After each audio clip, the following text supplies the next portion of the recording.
Everyone, welcome back to my channel Kusum abroad diary. So आज मैं उस क्वेश्चन का आंसर देने वाली हूँ। बहुत सारे लोगों ने मैसेज करके पूछा था कि अगर हम इंडिया में एज ए नर्स जॉब कर रहे हैं और हमें न्यूजीलैंड में जाना है और न्यूजीलैंड में एज ए नर्स जॉब करना है तो क्या प्रोसेस है, कैसे रजिस्ट्रेशन करना है अगर हम खुद करना चाहते हैं। तो ये उसी के लिए रिगार्डिंग मैं वीडियो बना रही हूँ। मैं सब कुछ बताऊँगी स्टेप वाइज और ब्रेक डाउन करूँगी सारा कुछ जो भी प्रोसेस है।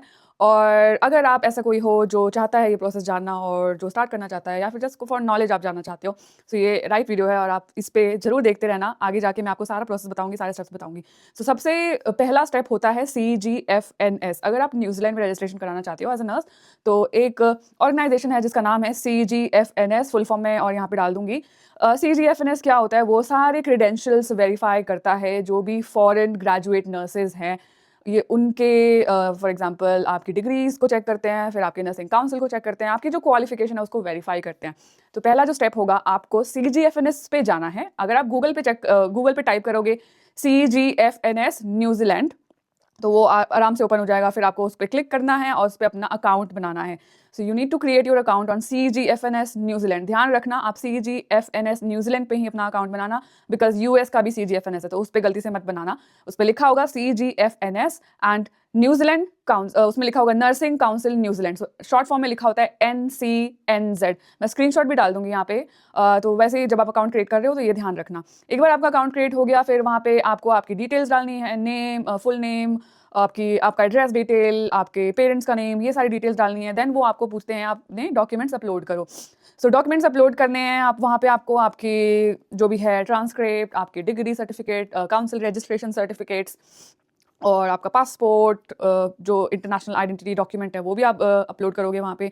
पर एक इसमें कैच ये है कि ये सारे जो डॉक्यूमेंट है ये आपके जो है वेरीफाइड होने चाहिए। मतलब कि सॉलिसिटर या फिर किसी गैजेट ऑफिसर या फिर नोटरी से जो डॉक्यूमेंट वेरिफिकेशन जो है वो हो चुका होना चाहिए, और वो वेरीफाइड डॉक्यूमेंट ही आप स्कैन करके और फिर ऑनलाइन अपलोड कर सकते हो।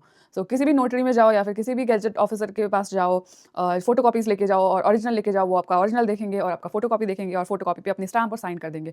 जब वो हो गया तो उसको बोलेंगे वेरीफाइड डॉक्यूमेंट। तो वो वेरीफाइड डॉक्यूमेंट को फिर आपको स्कैन करना है।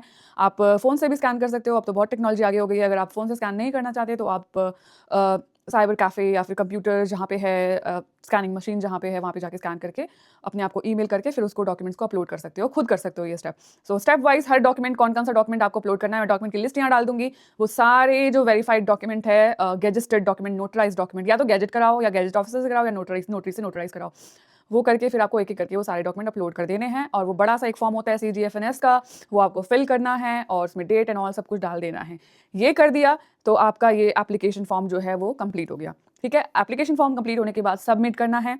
सबमिट करने के बाद आपको करनी है ये CGFNS की फ़ी पे करनी है आपको। जो फ़ी है वो इंडियन रुपीज़ में 300 समथिंग US डॉलर है। इंडियन रुपीज़ में तो इंडियन रुपीज़ में होगा 27,000 समथिंग इंडियन रुपीज़। सो मतलब 27.5 मान के चलो, इतना आपको CGFNS की फ़ी पे करनी है। ये सारी डॉक्यूमेंट फॉर्मेलिटीज़ एंड ऑल पूरी करके जब आपने फ़ी पे कर दी, उसके बाद CGFNS क्या करता है, CGFNS जो है वो वेरीफाई करेगा आपके नर्सिंग काउंसिल से। तो आपके नर्सिंग काउंसिल को ईमेल जाएगा, आपके कॉलेज को भी ईमेल जाएगा और सब कुछ वो वहाँ से वेरीफाई करेंगे कि हाँ भाई ये जो बंदा है इसने हमारे पास अप्लाई किया हुआ है और we want to verify this person, कि इन्होंने जो हमें डिटेल्स प्रोवाइड किया वो सच है। हम जस्ट वेरीफाई करना चाहते हैं कि ये इस नाम का बंदा इस आपके यहाँ पे एज अ रजिस्टर्ड नर्स है, आपके काउंसिल में या फिर आपके कॉलेज से पढ़ा है। वो सारी चीज़ें वो वेरीफाई करते हैं। बट अगर आप इंडिया में हो, अगर काउंसिल वेरिफिकेशन कराना है, तो किसी भी इंडिया के आप किसी भी स्टेट में हो, आपको अपने काउंसिल पे विजिट करना है और वहाँ पे एप्लीकेशन लेटर लिखना है उनको कि I have applied for CGFNS New Zealand council nurse registration and I need to get this verification done. So उनको वो एप्लीकेशन लिखोगे, प्लस उनकी अदर क्राइटेरिया भी होता है।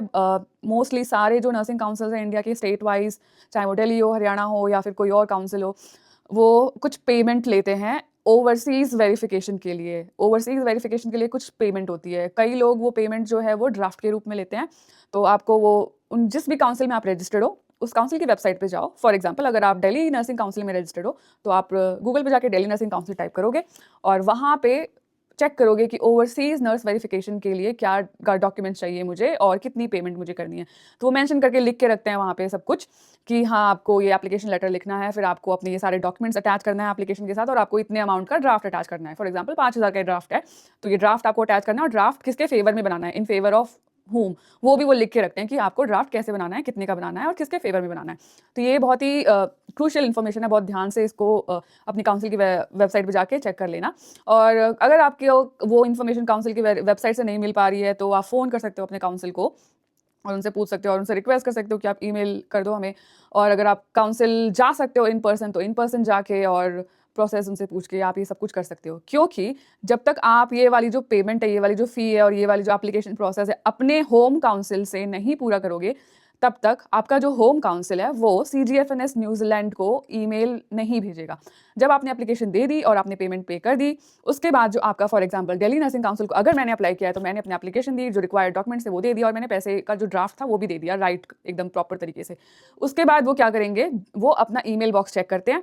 अब उनके ईमेल बॉक्स में CGFNS न्यूजीलैंड का ईमेल आया होगा कि हाँ this person named Kusum Roy has applied for registered nurse verification for New Zealand, so is this the right person, और ऐसे करके वो वेरीफाई करेंगे। फिर मेरा जो काउंसिल है दिल्ली नर्सिंग काउंसिल, वो मेरी सारी डिटेल चेक करेगा after paying and providing all my application and fee, और फिर वो उनको दोबारा से रिप्लाई करते हैं कि हाँ ये वाला जो बंदा है ये हमारे काउंसिल में रजिस्टर्ड है, कब से रजिस्टर्ड है और अभी भी प्रेजेंट रजिस्टर्ड है कि नहीं, ये रजिस्टर्ड है, वो सब कुछ मेंशन करते हैं और वेरीफाई कर देते हैं कि हाँ this is the right information, ऐसे करके वो भेज देते हैं।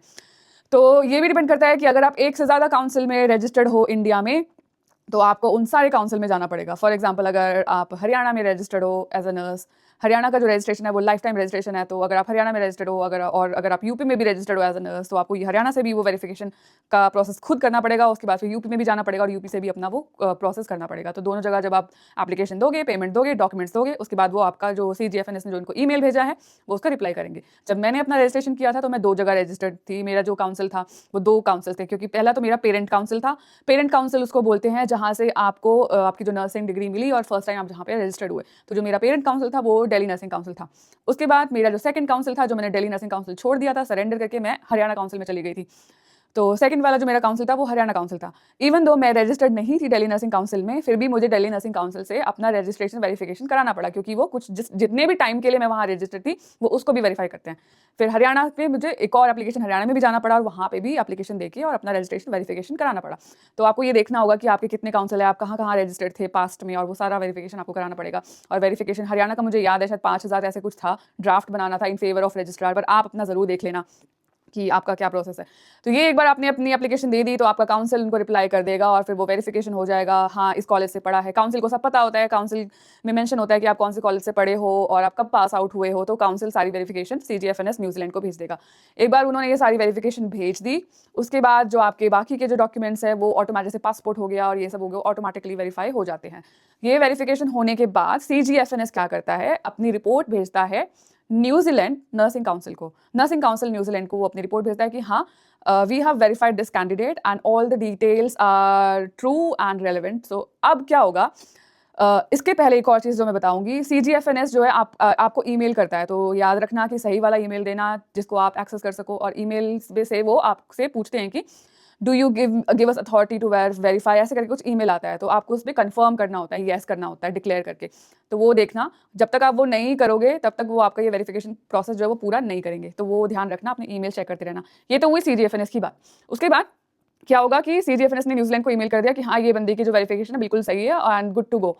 अब न्यूजीलैंड काउंसिल क्या करता है, New Zealand council within 30 days, once CGFNS verifies your information then within 30 days New Zealand council invites you to registered as a nurse. तो अब न्यूजीलैंड काउंसिल से आपको ईमेल आएगा कि हाँ हमें CGFNS ने सब कुछ कंफर्म कर दिया, now we invite you to registered as a nurse.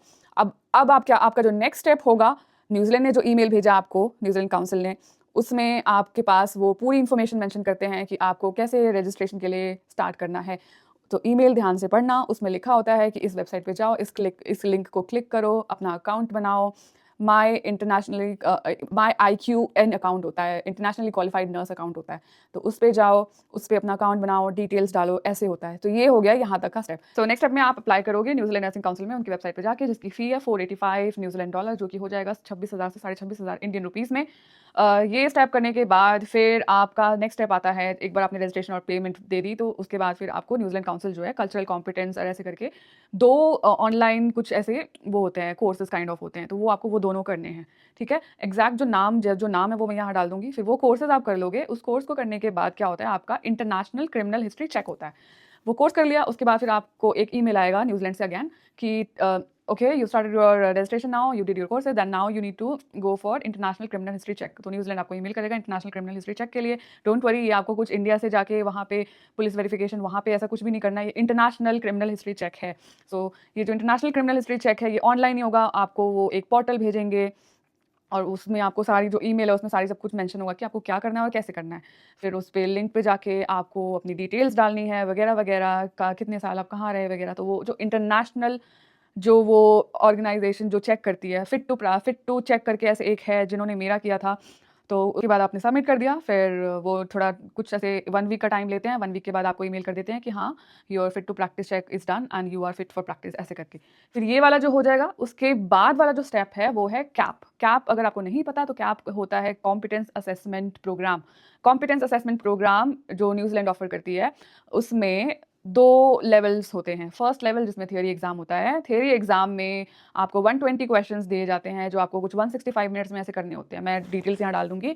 और ये 2 पार्ट्स का होता है, पार्ट ए पार्ट बी, मतलब एग्जाम एक ही होगा पर पार्ट 2 होंगे। एक में शायद पार्ट ए में शायद nursing medications and all medication management के क्वेश्चन होते हैं, दूसरे पार्ट में कुछ जनरल क्वेश्चन होते हैं। सारी जो है मैं स्क्रीनशॉट यहाँ डाल दूंगी। फिर आपका फर्स्ट लेवल अगर क्लियर हो गया फिर आप जाते हो लेवल 2 पे। लेवल 2 में जो है कैप जो प्रोग्राम है वो करने के लिए आपको न्यूजीलैंड नर्सिंग काउंसिल से ईमेल आता है कि आप बिना काउंसिल के ईमेल लेटर के आप नहीं कर सकते ये। तो काउंसिल आपको ईमेल करता है कि हाँ you are fit to go for your CAP program, so वो आपको देंगे वो लेटर। उसके बाद फिर आपको देखना पड़ेगा कि कौन ऑफर कर रहा है अभी कैप, और फिर जो ऑफर कर रहा है कैप वो ऑनलाइन आप चेक कर सकते हो, ईजी है। और कभी कभी वो एक्सप्लेनेशन ऑलरेडी करके एक्सप्लेन करके देते हैं ईमेल में। फिर वहाँ से आपको वो कैप प्रोग्राम करना है।